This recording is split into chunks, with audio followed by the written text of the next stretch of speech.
Mr. City Manager? Yeah, thank you, Mr. Mayor. I wanted to add a couple things to the conversation, and some of which the speaker who left us with. Um, Housing is going to forever, I think, in our lifetime here, be a topic of conversation. I mean, I think we've embraced it as a city.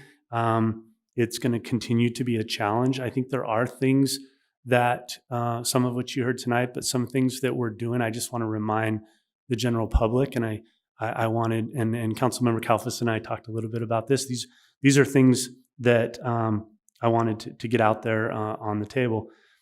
It was mentioned we don't have demographics, or we don't have workforce demo. We do have workforce demographics. I mean, I'm nobody asked me for those, so I didn't have time to prepare those. But I'm happy to work with our economic development team, share those with the city council. You can share them with your constituents.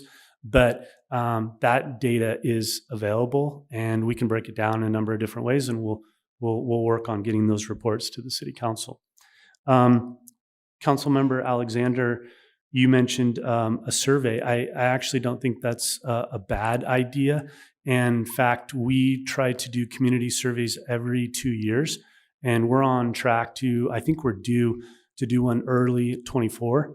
And so the topic of housing, the topic of attainable housing, the topic of rating the importance of that for our community, I think we should add that to our list of things that should go into the survey instrument. And so I wrote that down. The other thing that was mentioned by you, Mayor, and I don't know or profess to know how this may work, but what I think the speaker is looking for is sort of a public-private partnership attainable housing model that may include government, but it also has to include corporate America, and then that's the only way you can sort of replace the absence of redevelopment funding to buy down the cost to build something that is lower than the market rate, right? And we don't have that redevelopment dollar. So, I don't also mind offering, talking to some of our larger employers, and we can do that as a city staff. The Abbotts of the world, the Costco's, the UHS's, and see if they are having trouble, or their employees are having difficulty identifying local housing, and what does that look like, and what do those volumes look like, because they could be that investor that steps in and works with the city, and we identify land. So that's something we can continue to look at. Surplus Land Act, I don't want to spend a lot of time on that, but the city council is entrenched in the Surplus Land Act. There's a legal process that we have to go through to even consider developing on our vacant land for affordable housing, but it's designed. The state has designed it to go through this process and identify opportunities. We're doing that. You guys are involved in that, and we're going to continue to be involved in that.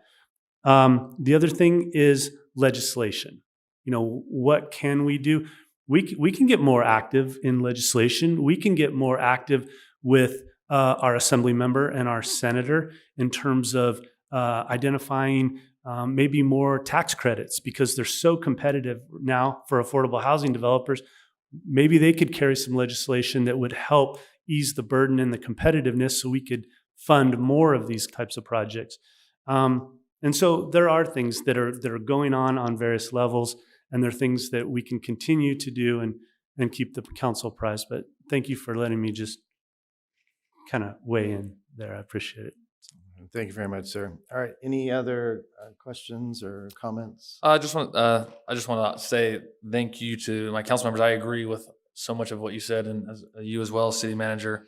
I just would encourage the housing subcommittee to explore those public-private partnerships that you talked about, Mayor. I think that is definitely something that's worth exploring.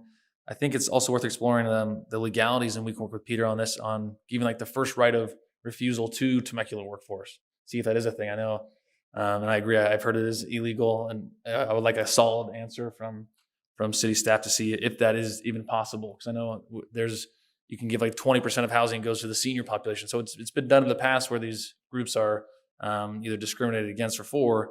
So maybe that could be something that could be looked into further. But a lot of the issues, like the city manager said, has to do with the state legislature.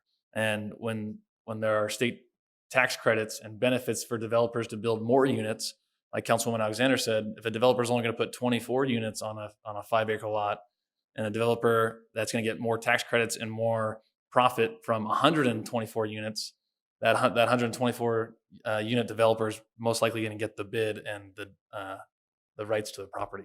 So a lot of that comes from the state legislature, and like the manager said as well, us lobbying for them to help with the developers, and that could help the local housing crisis that we are all experiencing. But no, thank you for, again, city staff for that presentation.